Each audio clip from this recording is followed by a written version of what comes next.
We are so excited to be here today. I have an amazing team joining me. My name is Laura Warren. Like I said, we're from Oregon. I am an IA professional on special assignment currently with the Lebanon Community School District. Part of my duties, which are many, include halftime release president. I am the head ESP mentoring coordinator for our program, and I help and assist in developing professional development for ESPs and train across our local. So with that, Kim, you want to take it? Absolutely. Good evening, everyone. My name is Kim Grosbeck. I'm the HR director for Lebanon School District.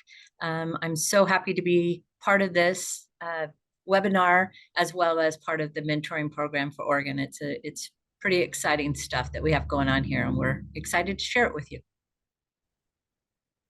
Hi, everyone. My name is Allison Orton. I'm a UniServe consultant with the Oregon Education Association, and I'm assigned to 7 different locals in Southern Oregon.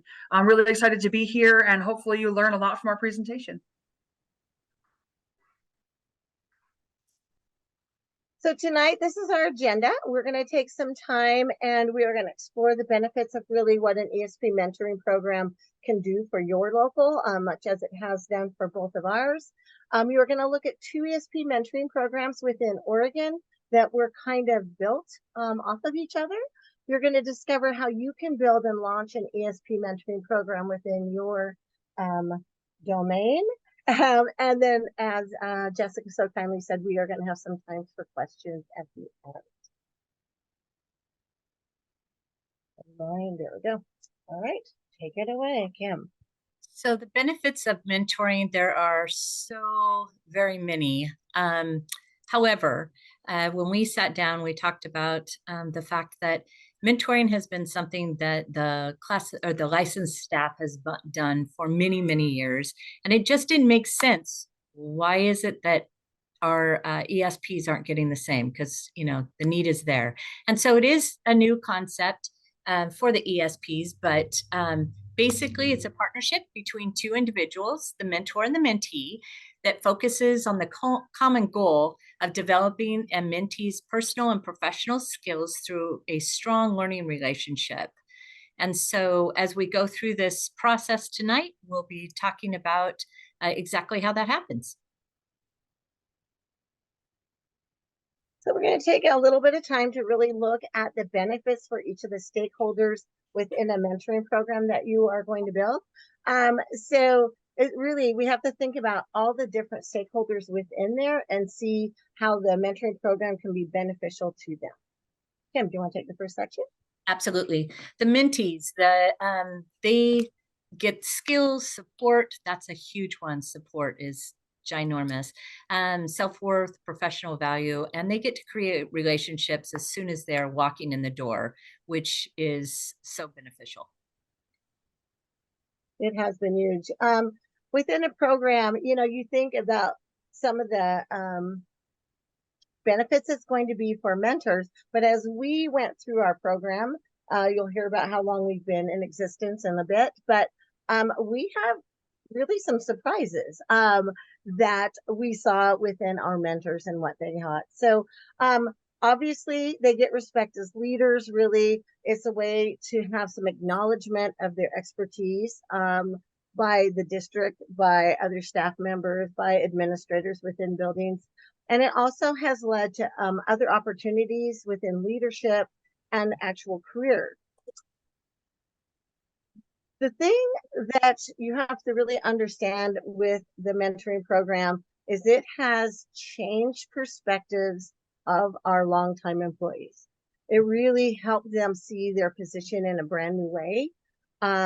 By listening to their mentees' perspective, it really seemed to help them be able to think differently, discover something new, and really help them devise innovative and creative solutions that they were facing within their own practice. But the career satisfaction is really what we saw. We saw a lot of that. It really expanded their network and different knowledge of different job families across the district, because within our program. Sometimes that happens, and really make that positive impact and really serve as an inspiration for the mentees. But what we really found, and this happened after the first year, our mentors came back to us at the end of the program and said, wow, I had no idea that would happen. I wanted to be a mentor, but I didn't know that it would affect me the way it did. We had one that actually broke down in tears. She had been an employee for, Kim, correct me if I'm wrong, around 28, 29 years, a long time. And she was an amazing, amazing leader within our district and said it changed her life. That experience had changed her life. And she felt that her mentees gave her more than she gave to them. So it was pretty cool. Allison. So in regard to your local association and the state association, there are also lots of benefits to the mentoring program. We've used our program as a leadership pipeline. We had a lot of seasoned employees who were maybe a little bit reluctant or nervous to step into a leadership role, but being a mentor really is their niche, and they've been able to be really successful in that position. It also gives our members an opportunity to network across work sites. We have almost 500 classified members in Grants Pass and 11 different schools. And we've had people meet each other that might never have had the opportunity to come in the same path with someone. So it's been a really exciting opportunity for folks to meet each other from across the district. We've also been able to cultivate a culture of learning and joint problem solving. We've seen sometimes in the past where our seasoned employees and our new employees have different viewpoints and might not always share the same perspective, but now they have a really unique opportunity to work together to problem solve as opposed to working against each other to problem solve. That's been really helpful within our local. And we've also seen that the number of grievances and employee issues has decreased because there is that collegial relationship that we're building amongst our newer folks and our seasoned employees. So it's been a very beneficial for our local. And I think that OEA as the state affiliate is also seeing that now we have two really well functioning mentoring programs with Lebanon and Grants Pass that we're hoping to replicate it in other places as well. Absolutely. And on the district side, we have the retention that has been very beneficial, and it hasn't been just with our mentees, it's with our mentors as well. As Laura had pointed out, the satisfaction that our mentors has gotten from this has been just huge, and I think it shocked everybody. We do have the trained employees. We have monthly checklists. So our mentors are meeting with our mentees to go through those checklists and detail things that are coming up, whether it be SMART goals or whether it be evaluations. All of those kind of things are talked through with them, and so they feel more equipped. And then decreased conflict, as Allison had indicated, there's more problem solving going on. And as a new employee, they don't feel so alone, and they have someone that they can talk to. And our mentors are able to be frank with them, point them in the right direction to get help. And it's just really decreased any kind of conflicts that we've had. And more than anything, this all goes back to student success. And that's what we're all here for. So today we're going to talk about the two ESP mentoring programs that currently exist in Oregon. Kim and I represent Lebanon, which is the Lebanon Education Support Professionals and Lebanon Community School District. We are located in the central Willamette Valley. And our southern part is? And so we're Grants Pass ACE, the Grants Pass Association of Classified Employees. We're located in southern Oregon, about an hour north of the California border. And we frequently call them, what do we call you, Allison? Oh, GPACE, is that? Our southern? Our southern franchise. Yes. So each program is absolutely unique. And I think anyone who is crafting or looking at any kind of a mentoring program, they have to understand it is not a one size fits all. It can't be. It is not going to succeed if you are going to absolutely copy another program and not think about your needs within your local. So it's really, really important to your success. So what we're going to talk about today is we're going to go through each program. We're going to compare and contrast as we go along the way, and hopefully have a bunch of time to answer questions at the end. You also are going to be provided via NEA some handout sheets that give a specific overview of both programs, and that will be helpful, I think, as we go. So we'll begin with the LESPA journey here in Lebanon. We really saw that need.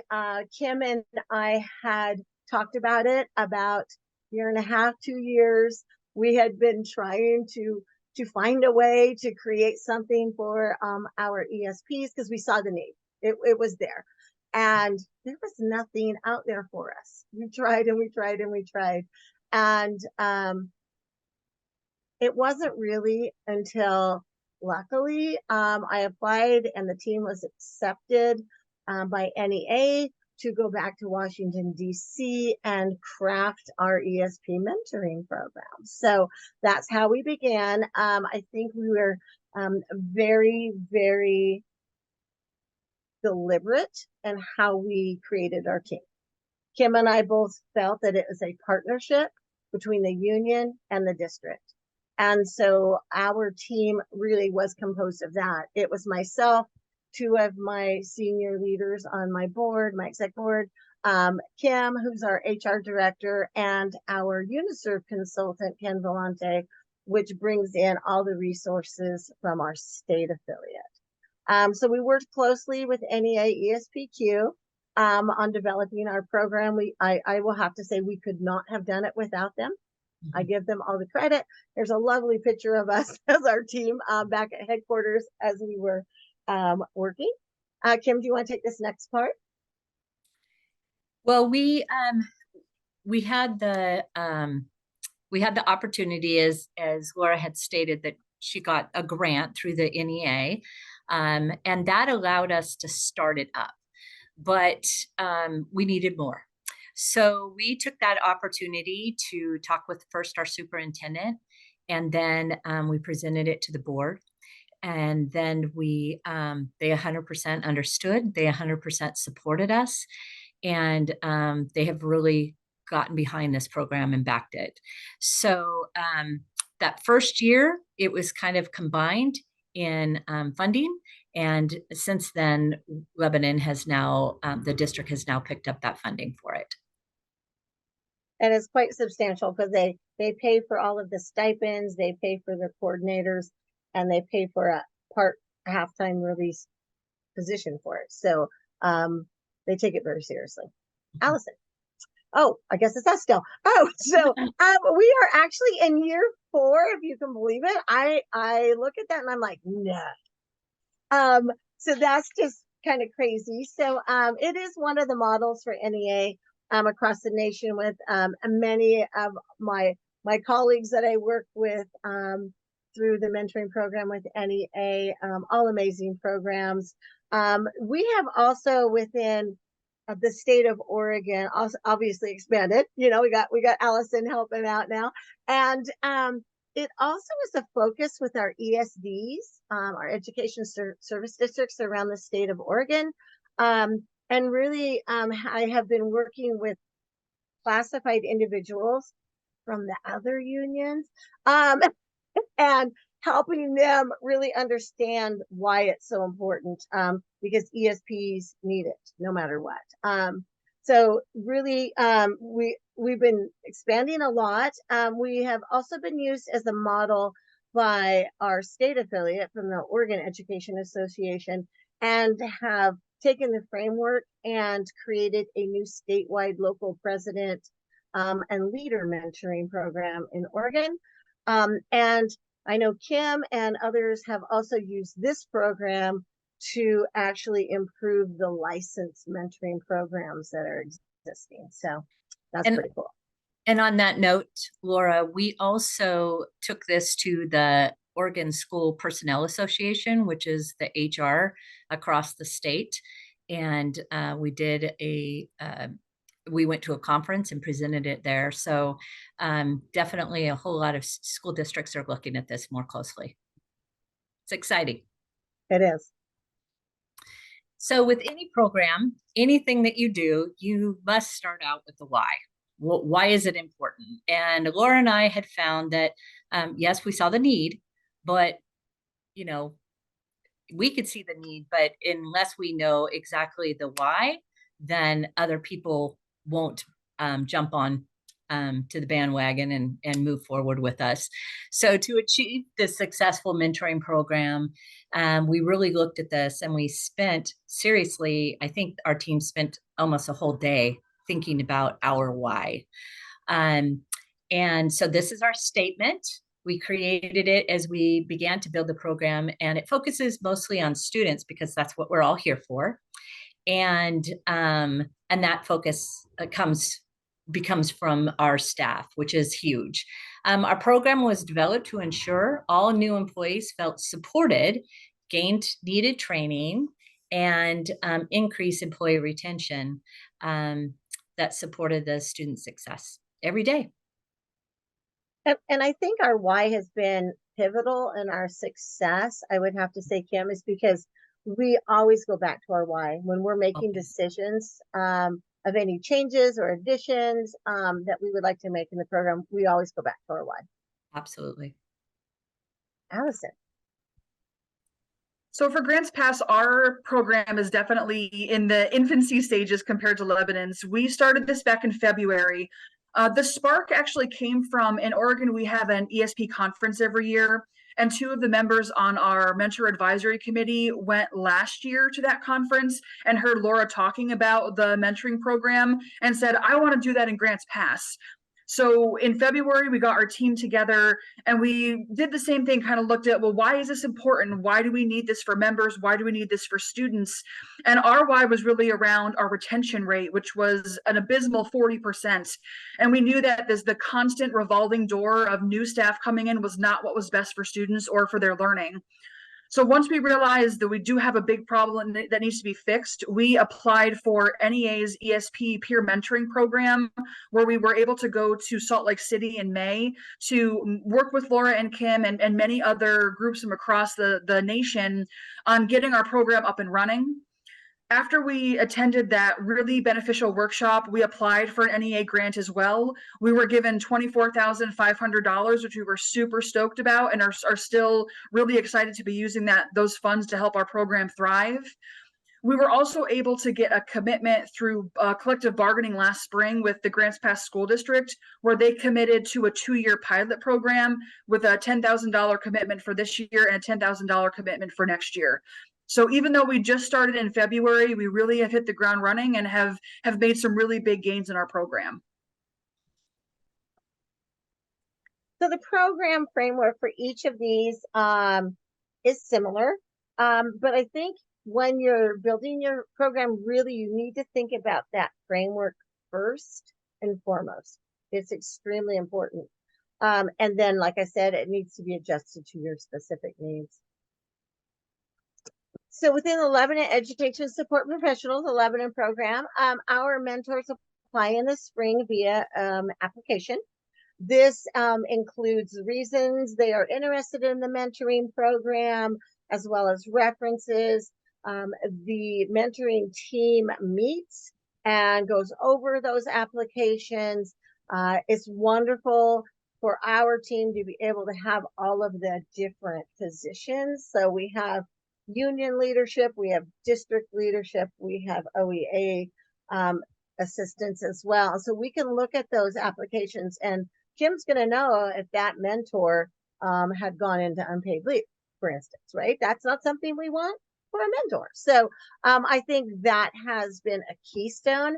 But one of the things that Kim and I had talked about and decided on early on is, even if someone applied and they were not going to be selected to be a mentor, they had things to work on, we wanted them to be able to come and be trained so that they can make improvements and work towards becoming a mentor. So I think that's very unique about our program. So and we've only denied a couple, and we've had conversations, and we have seen them turn around and become successful mentors a year or two later. So it's been really cool. Yeah, I think it's important as I have conversations with them about why they're not going to be a mentor at this time. We keep it very much a learning time. This isn't this is a moment that you can improve, and these are the areas. I'm a firm believer that if somebody doesn't know it's broke, they're not going to know how to fix it. And so it has been great because every single person that we've sat down and talked to, they've taken it very serious, and they've tried to work on improvement so that they can be a mentor the next year. And we always leave that door open for them. Absolutely. So our mentors go through a full day mentor training. That training is a combination from the union, from the district, and from the Oregon Education Association. And then we have a half-day refresher for our existing mentors coming in. And stipends are paid for that training at $100 a day and $50 for the refresher. This I would love Kim to speak to. It is mandatory for all of our new hires. Do you want to speak to that, Kim, quickly? Absolutely. Because we are committed to this program, we are committed to this program. And so it is part of being a new hire. And if you choose not to participate, then you probably won't be continuing on past your probationary period. Now, we've never had anybody get there. I think Laura has reached out to a few indicating, by the way, if you're not going to meet with your mentor, we're going to have to get HR involved. We don't like to use that because we want to encourage people and support them. But they need to know that this is very serious. And I think for the most part, people do take it serious, and they see the benefits in it. And I would say 99 probably % of them are excited about it when we roll it out at new hire events. So like you said, it's mandatory. We are currently supported by 32 mentors that are trained across the district. We are matched them within building and job classification both. We find that meeting during the day, which our program is designed to do, we'll talk about that in a little bit, is very difficult. And if you're in different buildings, you're going to have different release times and those kind of things. And currently our mentors are paid $250 per mentee. And some of our more experienced mentors, I hate to say it, can sometimes handle up to 4 or 5 mentees. We did get that increase to $500 when the budget allowed, but current finances were at $250.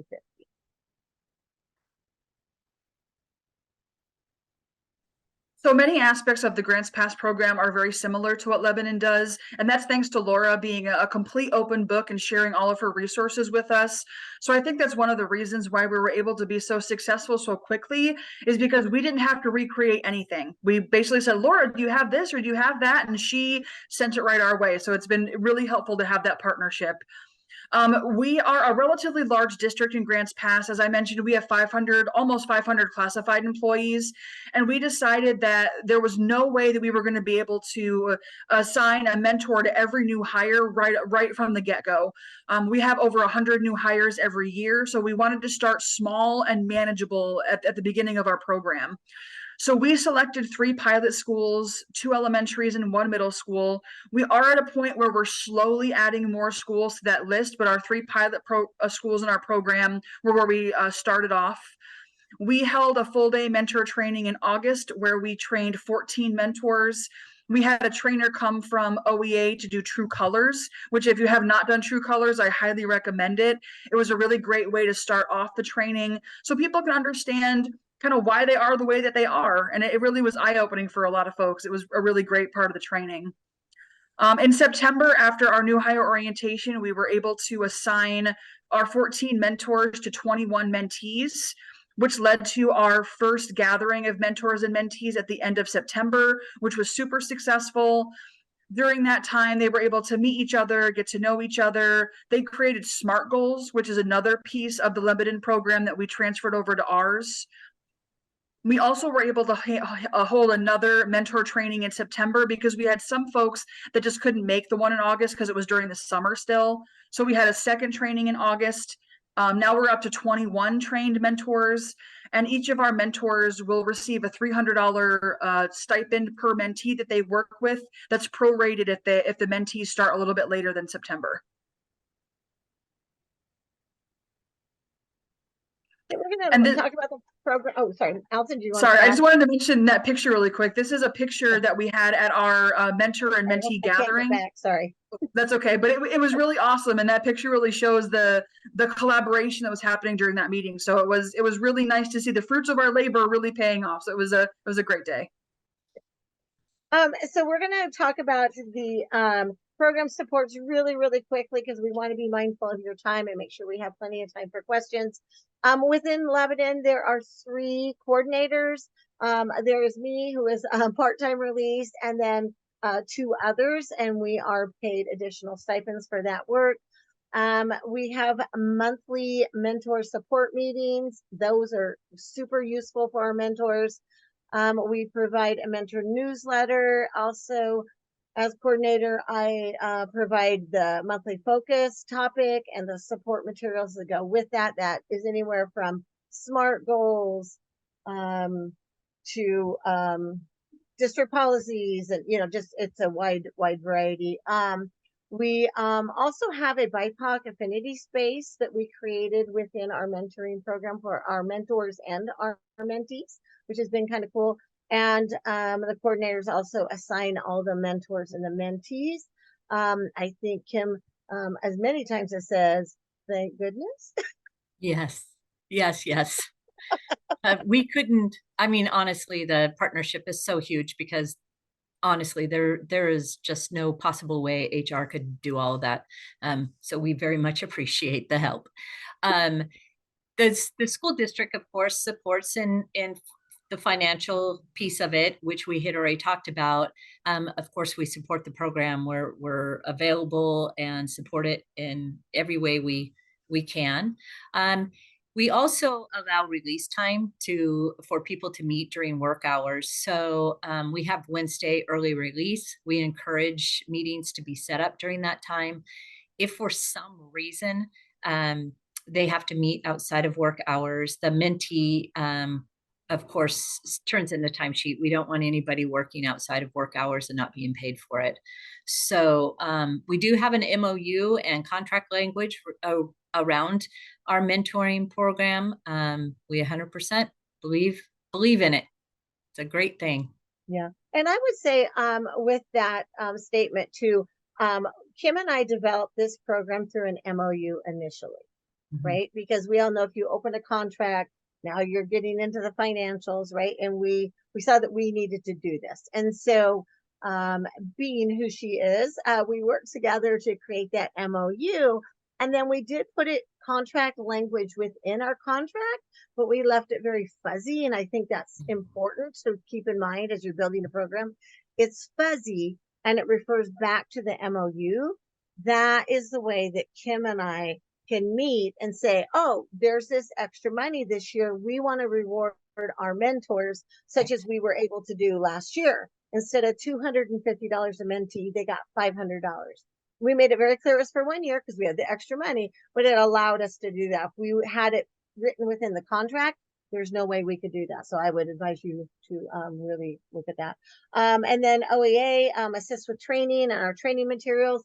If we need books supplied for our True Colors training, Peter's always amazing and ponies the money up for that. And then NEA, really the assistance with developing the program, the grants, and I would say the follow-up support as well. That's super important.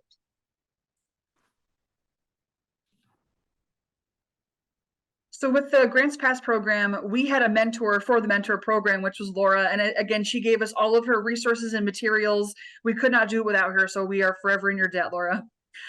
We do have a mentoring committee that has 5 members. It's 4 of our GPACE members. And then I also sit on the committee as the UNISERF consultant to make sure there's a connection with our state affiliate to provide resources that are needed. As mentioned before, we did receive a $24,500 grant from NEA, so we're using that to the best of our ability. And we do have a good relationship with our district. The GPACE, our union, does run the entire mentor program, but the district supports it 100%. I think we'd struggle a lot probably if we didn't have that buy-in and support from them. But they also committed a $10,000 commitment for this year and for next year as well. So the program expectations are really almost entirely the same for each of the programs. I'm going to run through them really, really quickly so that we can make sure that we're on time. So within both programs, the mentors have to agree to really take the mentoring program seriously. Both programs pay the stipends in June. Is that correct, Allison? I believe. Yes. Yes. And they have to agree to realistic expectations. They have to participate in a certain set of meetings with their mentees for a certain amount of time. Our people document those meetings and supply those logs electronically. We have found that that worked really well. We began with paper forms, and that was just a nightmare. So I would say get that digitally if you can.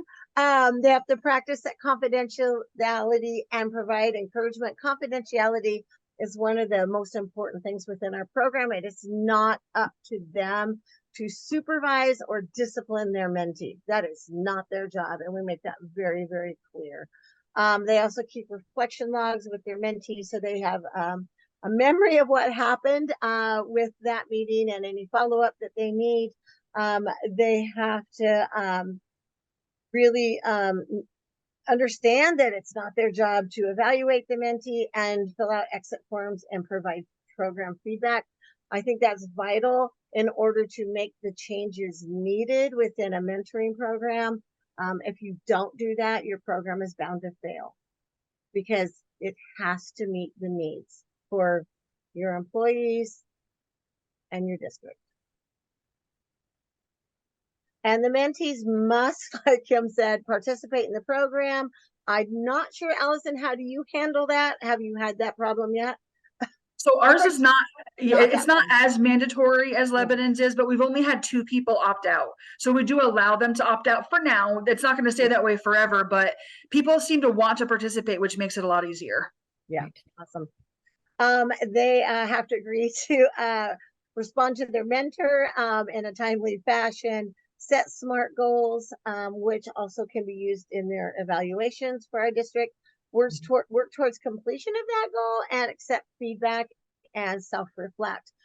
Our mentors and mentees both have to sign a contract. Allison, how do you handle that down south? We did the exact same thing. We took Lebanon's mentor handbook and just put Grants Pass on it, and that's what we're using. So the exact same thing again. We did not reinvent the wheel. So I think this is a good time to really talk about successes and roadblocks that our programs have both encountered. We are in year 4, so Kim and I started this program here, and no sooner did we start than we had the pandemic. So but that was actually success. You'd think it would just be a roadblock, but it wasn't. We really found a way to pivot to actually change the program into a virtual format if we needed to, and it was super successful. So I would say that actually was a success as opposed to a roadblock, which one would think. One of the things I think is super powerful is we have had people who have gone through the mentoring program who were mentees and change position within the district, which many people do. You know, maybe they were an instructional assistant and they became a secretary, right? And when they went into that new role, they reach out and they ask for a mentor, which is kind of cool. Kim, do you want to add successes, and Allison as well? Well, I'll tell you, the successes are huge, and we find more every day. And to be honest, you're going to have roadblocks. You've just got to expect that. But the roadblocks seem smaller and smaller as you see the success. So don't be afraid of moving forward past those roadblocks, because they're going to come up. I echo the same thing. There are always going to be things that are not going to go the way you expect them to go, and that's okay. I think our biggest success is that because we're focused so much on retention rates, that we've only had one of our mentees resign from the district so far. And at this time last year, it would have been probably double that number, or triple or quadruple. So we are seeing that people are wanting to stay in the district. They're finding a pathway to a career as opposed to a stepping stone to something else. So that's been a really big success for us. think Kim and I have had a lot less pre-termination meetings. Absolutely. Yes. So yeah, it's been huge. Yeah. Allison. So building and launching your program can seem like a really daunting task. I remember in February when our team first got together, I really thought to myself, maybe the year after next year is not, we can't make that happen in such a short amount of time, but you can, and many hands make light work. So get a team together, and also let us help you, let Laura help you. Grants Pass is able to help you too, because you really don't have to start from scratch. You can use a lot of the materials that are already put together for you.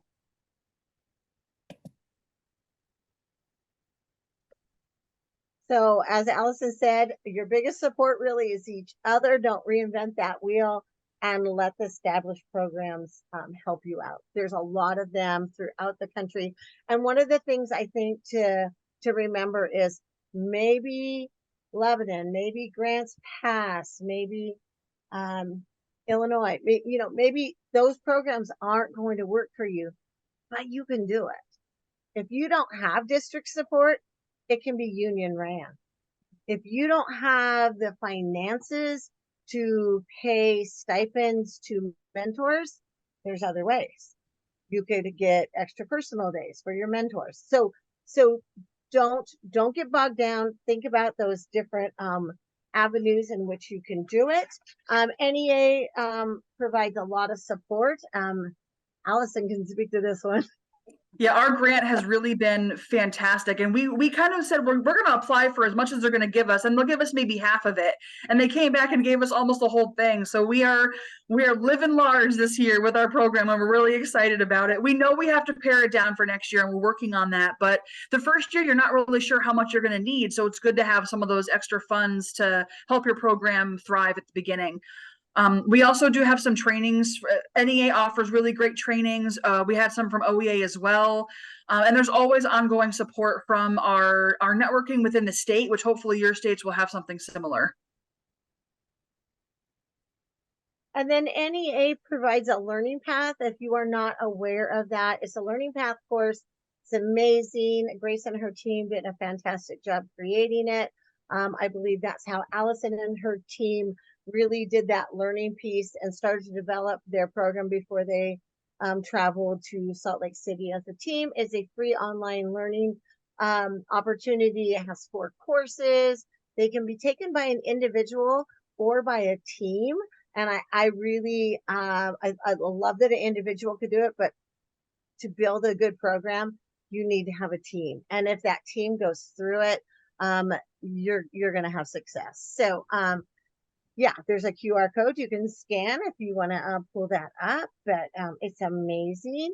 And then also NEA supports us as a guide. I love this guide. I don't see it very often, but I know it was pivotal when Kim and I and our team created our program. It is a 72-page guide with lots and lots of information and guidance on how to build your own ESP mentoring program. There's a live link there, and yeah, I can contact NEA for that. I think to keep in mind that don't bite off more than you can chew with your program. And every district is different and has unique needs. When Grants Pass, because we have so many employees and so many new hires, we knew off the bat that we couldn't do every new hire at every school at the very beginning. It was just not possible. So we were able to pare it down to what made sense, and we can build on it over time. And there's always available ways to make changes. So being flexible and kind of going with the flow is going to be really important too. Yes, think of this as a living document and a living program. So as things come up, that's okay. We can just change it. We can mold it. We can make it better. We can learn from our mistakes or things that we thought, oh, that didn't quite go as we had thought. That's just keep building on it. And gathering support for the program, it may feel like a challenge, but if you're excited about it, that tends to spread. So many hands make less work. So get your team together and move forward with it. I would say, don't be afraid to take that first step. Just do it. Just go for it. Yep. So here's our contact information, our emails and our phone numbers. Feel free to contact us with any questions. I'm super happy to share everything I've got. Unfortunately, Patty Lawrence could not join us tonight. She is the president of Grants Pass ACE that works with Allison on their program. So with that, I'm going to turn it over to Grace. All right. Thank you so much for that awesome presentation. As we can see in the chat, everybody has loved it and are looking forward to getting much more information from you both. So at this time, we are going to open the floor for Q&A. We're going to address the questions in the order in which they've been received up until we run out of time. So as a reminder, only questions that were posted in the Q&A feature will be included in this portion of the webinar because we can't really track them as they come up in the chat. So if you have questions and you haven't posted them there, please take the time to drop them in there and we will, again, address them as we can in the remaining time. So I'm going to turn things over to my colleague, Grace, so that she can help facilitate this portion. Grace? Thank you. My name is Grace Huang. I am a senior program specialist and a colleague of Jessica's. And I also work very closely with Laura. She is one of our national facilitators on our ESP Mentoring program. So Oregon, we have quite a few questions. So we're going to start with the first one from Tanya. And I'm going to actually ask Allison to answer this one. So Tanya asks, what would you say is the very first step? Tanya wants to start a program in Ohio. I have an answer for that, but wondering what you would say, Allison. Our first step was putting a team together because this is definitely not work that one person can or really should be doing by themselves. So finding a group of members who are passionate about this, getting them together, and then going through the resources that NEA has available. That's what we did. And if your state affiliate has any resources, to see what do we need to do to get ourselves up to speed and what trainings are available. So I would say putting your team together and then finding out what NEA and your state affiliate have to support you. Right. Thank you so much. And I actually put the link to our Learning Path course in the chat. And that's what I would say in terms of a first step is to get a team together and certainly go through the course and learn the fundamentals of establishing an ESP mentoring program. The next question. So Olive is wondering, where can our local find information about the cost of rehiring / filling positions per new hire in our district?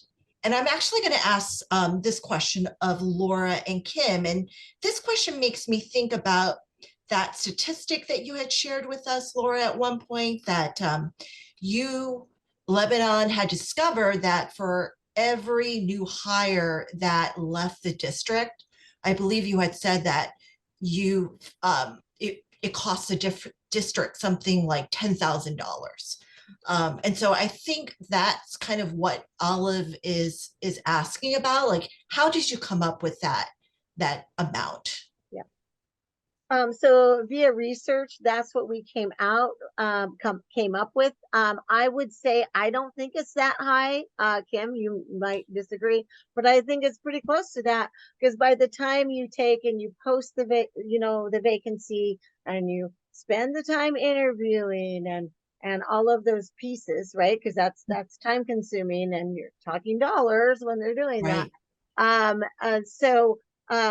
Once that process is done and then they turn around and leave, you have to post it again. Right. And so I think we're close to that amount. That is the figure that we used and brought forward to the school board and the superintendent. Yeah, Kim, do you want to comment on that one? Yeah, nationally, if you do research on filling most positions, they say at least $10,000 to fill a position, because there isn't only just posting and interviewing. There's the onboarding, there's the investing in the training. There is, there's so many costs around all of that, and each piece, not only in manpower, but it costs with programs that you have to use to do that, or advertisement, or so it is very spendy. I expect that, because with inflation, I expect it's right up there at 10,000, if not more now. Mhm. Yeah. It's Okay. definitely substantial. It is substantial. Um, so our next question is a question from Ashanti, and he's interested in the compensation for your mentoring coordinators. I know that you both talked about how you compensate and provide stipends for your mentees, your mentors. What is the compensation for your coordinators? So Laura? our program, we have 3 coordinators. I serve as head coordinator because I have that release time position that the district so kindly grants me. And that really takes the bulk of the work, because if you don't have that release time, it's pretty much every night, it's weekends, it's a job, it's a lot. And so each of us receive a $1,000 stipend, and then of course it's included within my job within Lebanon. Right. What about you, Allison? What about GPAS? Our program coordinators also get a $1,000 stipend. We have had to do a lot of the work outside of working hours, so we know it's probably more. They've worked more hours than what the stipend will cover, which is for a lot of things that educators do. But ours are also $1,000 per person. Right. Okay. And we did not get that change until our 2nd year. Right. So we went 2 years of what Allison's going through. Right. Okay, so we have more questions than we have time. So, and we have Mama Mia Ward, and Mama Mia wants to know, she thinks it's amazing program. She thinks it's going to be a challenge to get her district involved. She sees their district as being very strongly anti-union. And so her question is, how were you able to get buy-in from your school system to support your program? I know you already talked a little bit about this in Lebanon, but if there's anything else you'd like to share. I think you need to tie it back to student success, because ultimately that's what it's about. And I find it hard to believe that any district would downplay a mentoring program when they know it's going to lead to student success. And it's I think important. I'm sorry, Allison. Go ahead. No, go ahead. I think it's important as an HR director that you bring it back to, I mean, this isn't a union thing. This is a partnership, and it needs to be a partnership. And this is all about employees and making employees feel valued, and the retention, and then it impacts students. So I think just having a conversation is huge. Just like expecting that they're going to agree to it, because how can they not? It's all about the students. And I don't want to throw Kim under the bus, but I know that she's had many conversations with other HR directors. And I think that's important. I think that could be helpful. And I think too, if you have a team that is willing to do a lot of the work and show the district that it's not the HR department that has to take on this whole new program, that really made the Grants Pass School District kind of be like, oh, okay, this is actually manageable. Right, right. No, we actually also know of an ESP mentoring program that was led by the local union and was for 3 years, during which time they kind of made the case to their district. And now their district is in partnership with them, and it's part of their collective bargaining agreement. So sometimes you have those situations as well. Okay, the next question. And I'm going to ask Allison this question. Allison, what challenges did you get? Did you face recruiting mentors? Or So did this you was have any challenges? we did have some challenges with this. Because we picked our 3 pilot schools, we were hoping that the majority of our mentors would come from those 3 schools. And we actually had more interest in some cases from our seasoned employees from other schools. And we do have some circumstances this year where our mentees and mentors work at different schools in the district. They're close in location, so they're not on one side of town and the other, but that was a challenge. And I think we just realized that we take the people who have the interest and the enthusiasm first, and then have them help us to spread the word across the district with other folks. But that was a bit of a challenge finding people. But we ended up taking a list of all of our folks who had been in the district for 5 years or more in that position, and we reached out to them. Said, hey, we're doing a mentor program. You've been here for X number of years. We'd love your expertise. Are you interested? And that really helped to garner more interest from folks that might have been a little bit timid at first. Right, right. Well, we have quite a few questions, and we are certainly going to make sure that our presenters get these questions and that the participants get their answers. So we'll do one more question. And the question would be that, have you had any mentors, and I think you addressed this to some extent during your presentations, but have you had like mentors or mentees that just didn't work out? And at what point did you let them go? I see Kim kind of nodding her head, so I feel like Kim should answer this question.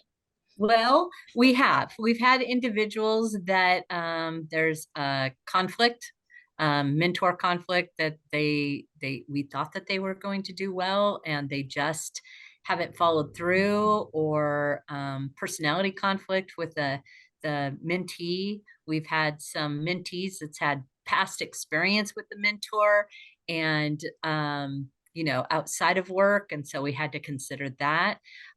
Honestly, we continually have the conversation, and if it's not working out, we're very frank with the mentor or mentee, and just let them know that we're going to reassign the mentee to someone else, and get our expectations out there. That's been very successful on having me as a part-time, release time coordinator. I have plenty of time to have those conversations with individuals. So. Okay. Well, thank you so much. It is 8 p.m. And so we are going to hand it right back off to Jessica. To request a general session-specific certificate of completion as a participant of recorded sessions, please send your request by emailing espqweb@nea.org. All requests must include the session title and the on-screen certificate of completion code. Session certificates will not be provided if your viewer code is not included in the email request.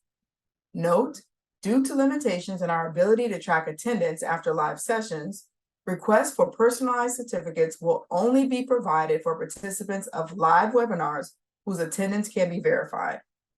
The certificate received for viewing recorded sessions will be session specific, but will not include personalized names.